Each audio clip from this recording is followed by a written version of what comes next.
नमस्कार, मैं रविश कुमार। मामला सेना का हो, वन रैंक वन पेंशन की बकाया राशि के भुगतान का हो, फिर भी जवाब बंद लिफाफे में कोर्ट के सामने पेश किया जाए तो यह बात समझ में नहीं आती है। क्या सरकार नहीं चाहती थी कि उसकी वित्तीय हालत का अंदाज़ा देश की सेना और जनता को हो जाए, या वो नहीं बताना चाहती थी कि देश के लिए जान देने वाले सैनिकों को पेंशन की बकाया राशि क्यों नहीं एक बार में दे सकती है? सुप्रीम कोर्ट को कई मौकों पर सील बंद लिफाफे में जवाब देने वाली सरकार को आज करारा जवाब मिल गया। चीफ जस्टिस ने बंद लिफाफा लेने से मना कर दिया। यहां दो सवाल हैं, बंद लिफाफा ही क्यों? दूसरा, क्या वित्त मंत्रालय के पास देश के सैनिकों और अफसरों को एक बार में 28,000 करोड़ रुपए देने के लिए नहीं हैं? दुनिया की 5वीं बड़ी अर्थव्यवस्था का दम भरने वाली सरकार आखिर क्यों एक बार में पैसा नहीं दे पाती है? सेना को लेकर भावुकता और मीडिया का शोर कहां चला जाता है? कोई सवाल नहीं पूछ रहा इसे लेकर। जो पैसा 2019 में मिल जाना चाहिए था, वो आज तक क्यों नहीं मिला? इंसाफ के इस सर्वोच्च मंदिर में फैसला सबके सामने होना चाहिए, बहस सबके सामने होनी चाहिए और सारे तथ्य सबके सामने रखे जाने चाहिए। चीफ जस्टिस DY चंद्रचूड़ ने सील बंद लिफाफे में जवाब लेने से मना करते वक्त कह दिया कि हम इस बिजनेस को ही बंद कर देना चाहते हैं, जो न्याय के स्थापित सिद्धांतों के खिलाफ है। चीफ जस्टिस ने सील बंद लिफाफे को ठुकराकर केवल केंद्र सरकार को जवाब नहीं दिया, बल्कि सुप्रीम कोर्ट को भी रास्ता दिखा दिया, जहां उनसे पहले अदालत ने कई बार सील बंद लिफाफे में सरकार का जवाब स्वीकार किया है। चीफ जस्टिस चंद्रचूड़ ने कहा कि केवल तभी स्वीकार किया जा सकता है जब मामला सोर्स का हो या किसी का जीवन खतरे में हो। गौर करने की बात है कि चीफ जस्टिस राष्ट्रीय सुरक्षा जैसे भारी भरकम शब्द का इस्तेमाल नहीं करते हैं। क्या सरकार के लिए सील बंद लिफाफे में जवाब देना बिजनेस हो गया था?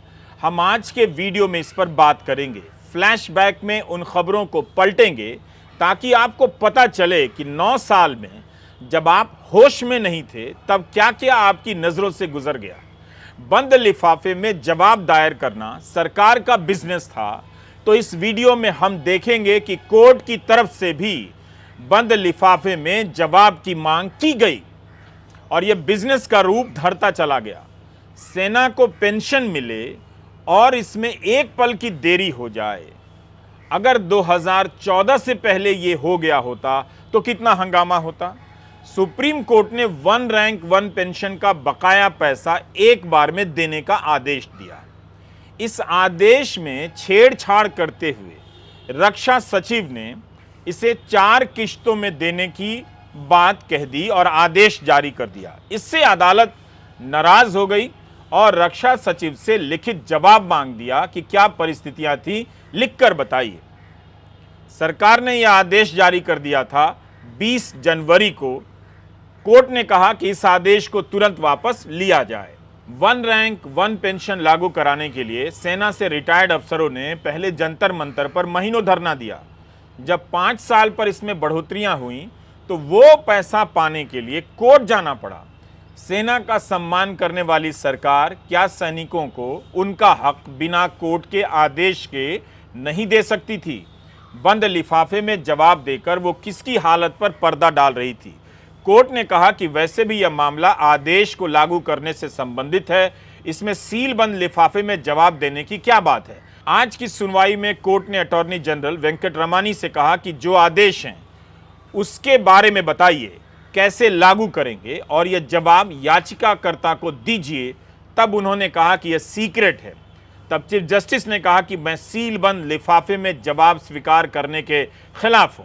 हम जो देखते हैं वो ये नहीं देख सकते। यह न्याय के नियमों के बुनियादी सिद्धांतों के खिलाफ है। अदालत में पारदर्शिता होनी चाहिए। वन रैंक वन पेंशन की बकाया राशि का भुगतान हमारे आदेश के अनुरूप ही होगा। 2019 में वन रैंक वन पेंशन की समीक्षा हुई, उसके तहत जो बढ़ी हुई राशि थी वो नहीं दी गई। 2023 है यह मामला कोर्ट में चला गया। तब कोर्ट ने आदेश दिया कि बकाया राशि एक बार में दीजिए। सरकार आखिर यह पैसा क्यों नहीं दे पा रही है? Justice DY Chandrachud, justice PS Narasimha और जस्टिस JB पारदीवाला की बेंच पूछती रही कि किस तरह से पैसा दिया जाएगा, प्लान बताइए। तब अटॉर्नी जनरल ने पढ़ना शुरू किया, मगर चीफ जस्टिस ने लगता है चालाकी भांप ली और कहा कि पेंशन भोगियों की संख्या 6 लाख है। 4 लाख पेंशन भोगी 70 साल से अधिक के हैं। इन्हें आप 31 जुलाई तक पैसा देंगे। उन्होंने कहा कि वे भी वकील रहे हैं, आप ऐसा कीजिए 31 जुलाई की जगह 30 जून तक पैसा दे दीजिए। तब इस मामले में याचिकाकर्ताओं के वकील हुजैफा अहमदी सर्कुलर दिखाते हैं कि मार्च महीने में पैसा देने की बात हुई थी। 2019 का पैसा 2024 में दिया जाएगा, यह तो सही नहीं है। ऐसा तो हो नहीं सकता कि सरकार के पास पैसा नहीं है। अगर पैसा नहीं था तो सर्कुलर पर दस्तखत कैसे कर दिया गया?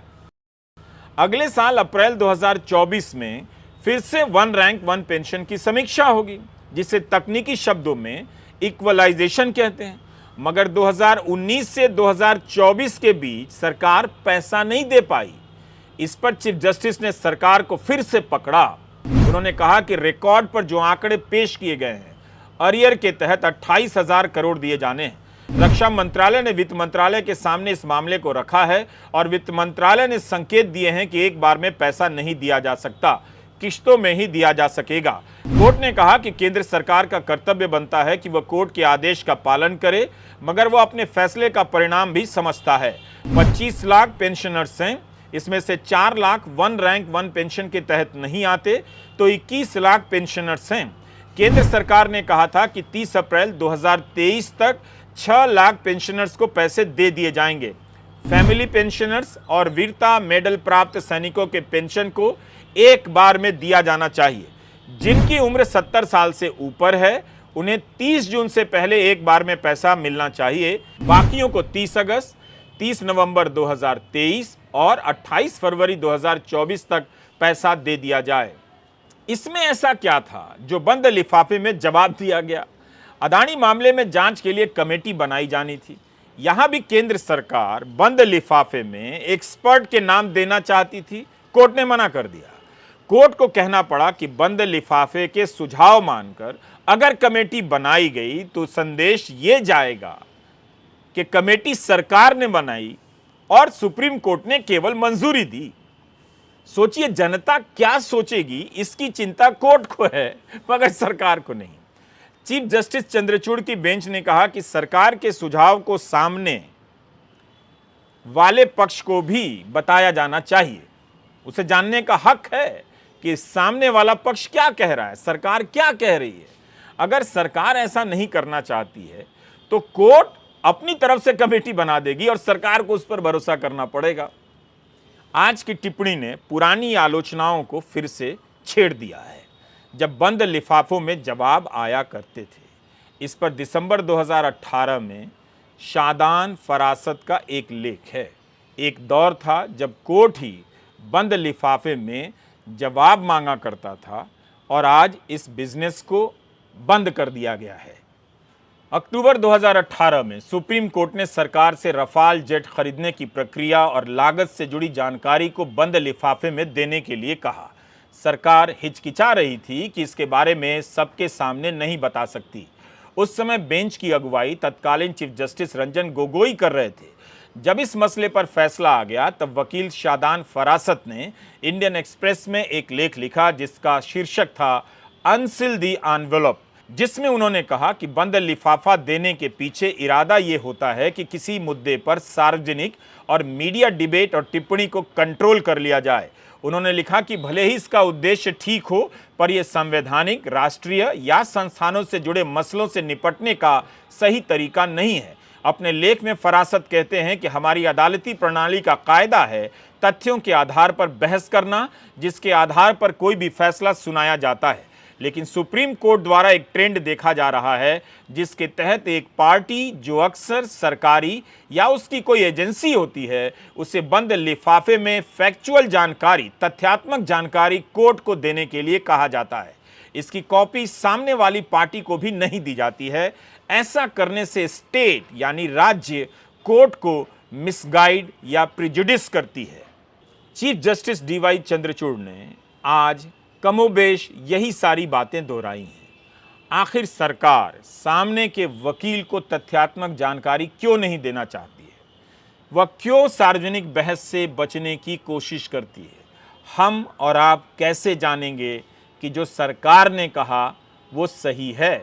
जैसे रफाल मामले में सुप्रीम कोर्ट ने अपने फैसले में कहा कि रफाल जेट की लागत से जुड़ी जानकारी सीएजी के साथ साझा की गई है और सीएजी की इस रिपोर्ट की समीक्षा संसद की लोक लेखा समिति द्वारा की गई है।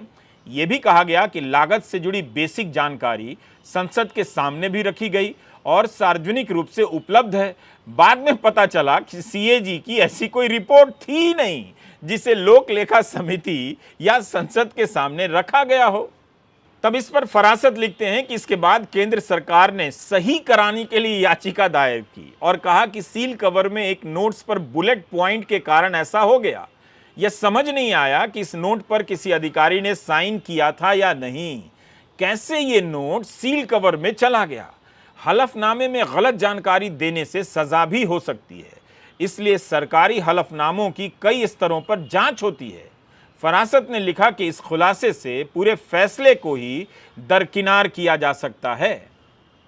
रफाल के वक्त सील कवर में चूक को लेकर बहुत मजाक उड़ा और सवाल भी उठा कि ऐसे कैसे हो सकता है।